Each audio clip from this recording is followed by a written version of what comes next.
నమస్తే అండి అందరికీ.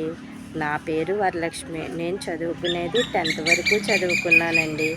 మాది ఒక మధ్యతరగతి కుటుంబం. నాకు ముగ్గురు అక్కలు అండి.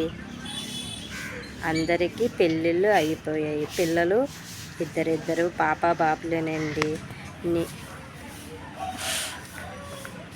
నాకు ఒక అమ్మాయి. మా నాన్న ఉన్నంతలోనే మాకు మంచి సంబంధాలు చూసి పెళ్ళిళ్ళు చేశారండి. నా కోసం వస్తే నేను 4వ అమ్మాయిని.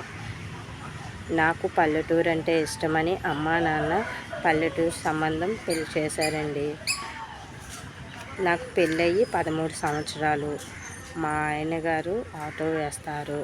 ఆటో డ్రైవరు, అద్దె ఆటోవు. మాకు సొంత ఆటో కూడా లేదండి. మాకున్నంతలోనే ఆయన గారు తెచ్చిన సంపాదనతోనే నేను ఇల్లు సర్దుకుంటానండి.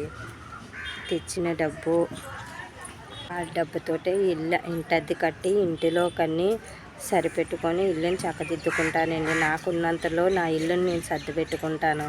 నాకు ఒక పాప అన్నాను కదండి. పాప 7వ క్లాస్ చదువుతుందండి. మాకు చెప్పుకోవటానికి అంత పెద్ద ఆస్తులు లేవు, అంతస్తులు లేవండి. ఉండటానికి ఏదో చిన్న అగ్గిపెట్టంత ఇల్లు.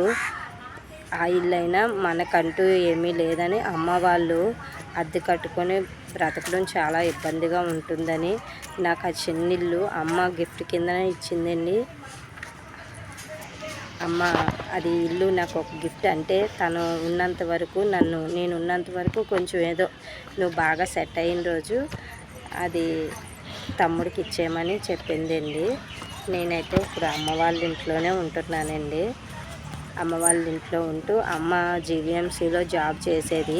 అమ్మ చనిపోయారు. ఆవిడ చనిపోకుండా ముందే ఆ డ్యూటీలోని నేను జాయిన్ అయ్యాను.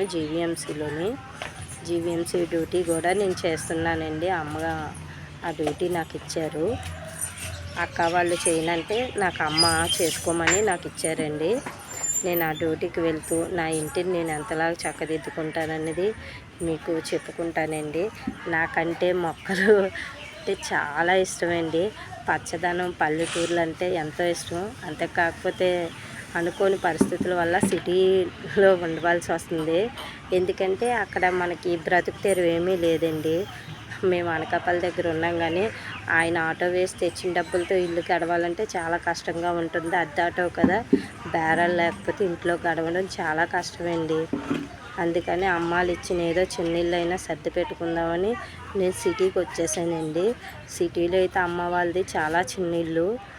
ఎంత ఇల్లు అనేది కాదండి, మనం ఎంత సర్ది పెట్టుకుంటున్నాం, మన సంసారం ఎలా చక్కదిద్దుకుంటున్నాం అనేది అది మంచిది. నాకు మొక్కలు, ఇల్లు మంచిగా అలంకరించుకోవడం, నాకు నిత్య దీపారాధన అంటే చాలా ఇష్టం. నేను ఎక్కువ దేవుడికి ప్రతిరోజు దీపం పెట్టుకుంటానండి. మార్నింగ్ 5:30కి డ్యూటీకి వెళ్తాను కదండి, అప్పటికల్లా నేను దీపం పెట్టుకుంటాను.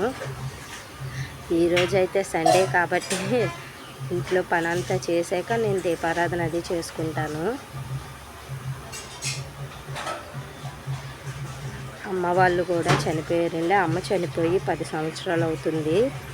నాన్నగారు చనిపోయి అయితే 5 సంవత్సరాలు అవుతుంది. ఇప్పుడు ప్రజెంట్ అయితే ఈ సిటీలో ఉంటున్నది పాప, నేను మాత్రమే ఉంటున్నామండి. మా ఆయనగారు కొంచెం అనుకోని పరిస్థితుల వల్ల ఆయన నన్ను, పాపని విడిచిపెట్టి వెళ్ళారు.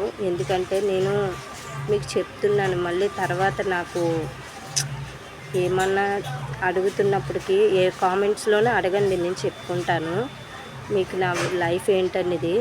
నేను ఈ వీడియోలో చెప్పబోతున్నది ఏంటంటే, ఒక్క ఆడదాని సంపాదన మీద మన ఇల్లు ఎలా చక్కదిద్దుకోవాలి, ఒక ఒంటరిగా బ్రతికే ఒక ఆడ మనిషి తను ఏంటి చేయగలదు.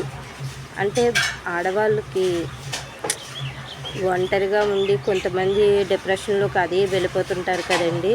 అలాగ వెళ్ళిపోకుండా తన కాళ్ళ మీద తన నిలబడి తన ఇల్లు ఎలా చక్కదిద్దుకోవాలన్నది నా వీడియోలో మీకు ప్రతి దాంట్లోనే చెప్తాను. నేను మోటివేషన్ చేస్తానండి ప్రతి ఒక్కరిని నా మాటలతోటి.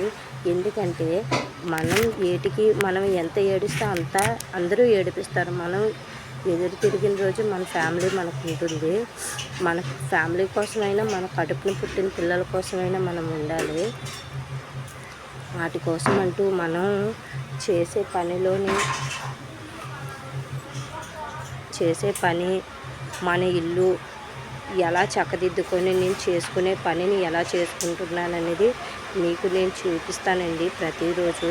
ఇప్పుడు నేను నా కోసం అంటూ చెప్పుకునేది, నాకు ఒక చాలా మధ్యతరగతి కుటుంబం నుంచి వచ్చిన ఒక అమ్మాయి తన సొంత కాళ్ళ మీద తను ఏం చేయగలిగింది, తను ఎలాగ బ్రతుకుతున్నది, ఒక పాపను పట్టుకొని సిటీ లైఫ్లో ఎలాగ ఉంటుందనేది నా వీడియోలో మీకు ప్రతి దాంట్లోని కనిపిస్తుంది.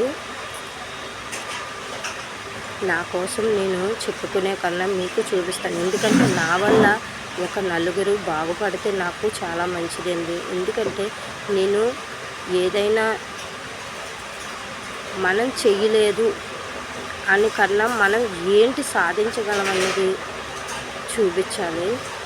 ఎందుకంటే ఆడదాన్ని ఏమీ చేయలేదని అంటారు కదండి మగవాళ్ళు. మా ఆయన సేమ్ టు అదే పరిస్థితిలో నాకు చంటి బిడ్డని నా చేతిలో పెట్టి ఆయన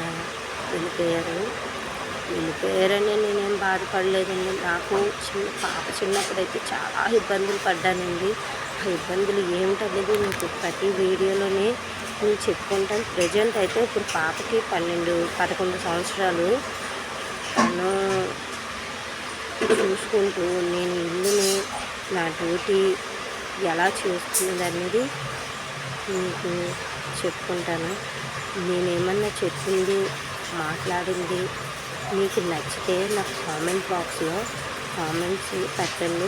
నేను మీకు రిప్లై ఇస్తాను. నేను నా మాటల్లో మీకు ఎంతవరకు నచ్చితే నాకు మీరేంటి చెప్పాలనుకున్నది నాకు చెప్పండి. నాకు మోటివేషన్ అనేది ఇస్తారని నేను కోరుకుంటున్నాను.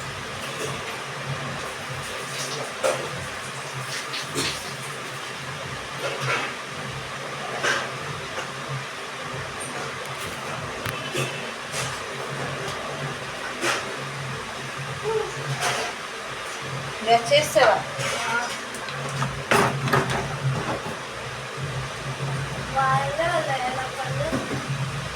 తెల్ల పళ్ళు పసుపు వచ్చేసే